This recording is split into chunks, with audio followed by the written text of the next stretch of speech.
আমি আমার নবীর জন্য আমার সন্তানকে ত্যাগ করতে পারি, আমি আমার নবীর জন্য আমার মেয়েকে ত্যাগ করতে পারি, আমি আমার নবীর জন্য আমার ঘর ত্যাগ করতে পারি, জমিন ত্যাগ করতে পারি, আমার জীবন ত্যাগ করতে পারি আমার নবীর জন্য। বেঈমানরা, তোমরা জানো না আমার নবীকে?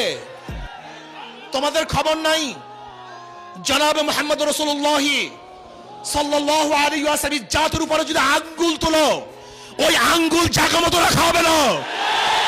যদি আমার নবীর চরিত্রে চক্ষু তোলো, ওই চক্ষু শরীর থেকে বের করে দেওয়া হবে।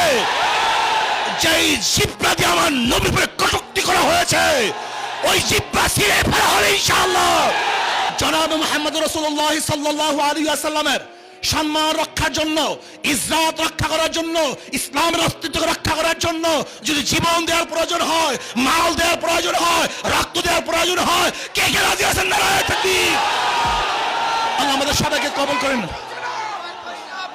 ভয় করি না বুলেট বাবা, আমরা সবাই রাসূল ছিলাম, আমরা সবাই রাসূল ছিলাম। ভয় করি না বুলেট বাবা, ভয় করি না বুলেট বাবা।